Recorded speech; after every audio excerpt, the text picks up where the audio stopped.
We're going to encounter struggles in our lives, and they can be small, they can be large. We can solve them using our wisdom, using our persistence, using good judgment, but we can also have divine intervention. And I think that last one, that fourth one that I just described, divine intervention, is something we almost never use unless it's a very urgent, very last minute thing. There's nothing else I can do but pray. There's nothing else that I can do but rely on God. And sadly, that's too often the case for us, myself included. And I want to tell you about one time of many that I've had a divine intervention. And we prayed for it, and he appeared. He's always around us, but at that time he appeared. I'm Gene, and on this channel we talk about overcoming struggles.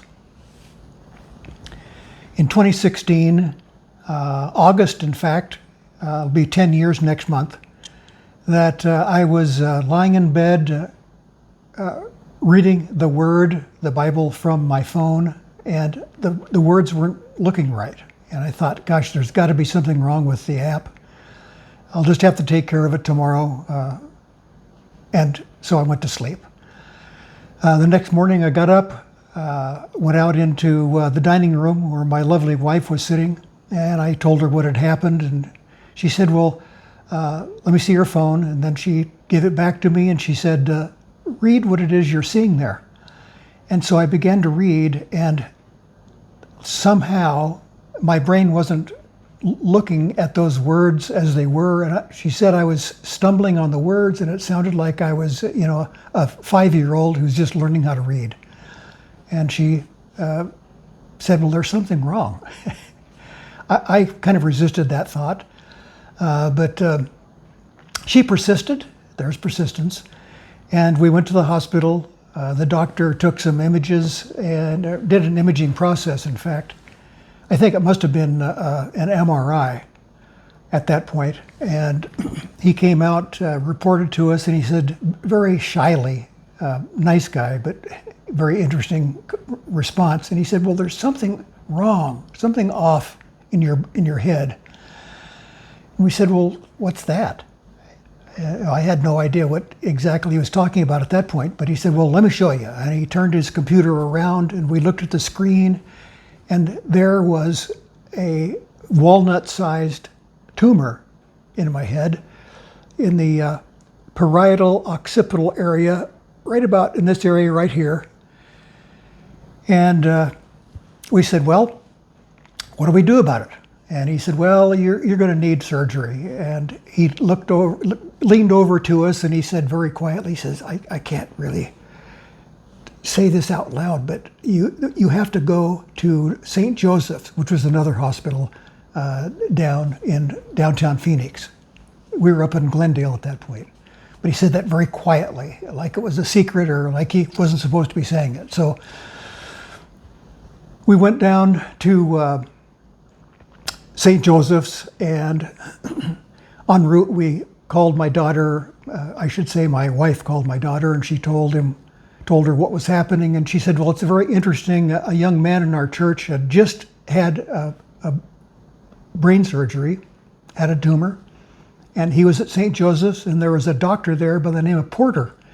And the result was excellent. The young man came out, everything was fine. So we were just very happy about that. You might look for Dr. Porter when you get there. Well, we got there. Dr. Porter was the guy who was on duty at the time. So he looked at the imaging. He said, yeah, that's a tumor, and we're going to have to take it out. And so we were scheduled for a surgery on Monday. This is a Saturday. So I was admitted, and Sunday morning, very early in the morning, I think probably around 6:30 or 7, he started getting me prepped up, or his crew did, and I said to the doctor, I said, can we pray about this? I said, are you a praying man? And he said, yes, I am. He said, yes, we can. So as I went into the theater, my wife was still with me on the gurney, and he said Gene wanted prayer. So all of his staff gathered around us, and they all prayed for me. And I said, how long is this going to take? And he said, oh, probably 3 or 4 hours. And so we said, okay. And at that point then, I went under. And I didn't know how long it had taken. I was rolled out and I was just waking up, and my wife was next to me and she was kind of surprised. She says, well, that was quick. And I said, well, how fast was it? And she said it was 48 minutes. 48 minutes, how could that be? And so the doctor came out. He explained that when he had opened my skull up, that the tumor had popped out, literally popped out. And his assisting surgeon said it actually made the sound of like a cork as it came out. Amazing, amazing thing, totally a miracle. And he said, I've never seen anything like that. It's just an amazing thing. And that was the end of that tumor. It wasn't the end of my process. They had me go through some immunotherapy after that. But basically, that tumor popping out like that, and he closed me up. Actually, he had to put 2 titanium bridges in to keep my skull together when he put it back together. And including that, from start to finish, 48 minutes. An incredible thing, a miracle. And what I want to say is, you don't have to have the brain tumor. And since then, we've been particularly attentive to looking for divine interference, we can call it, or divine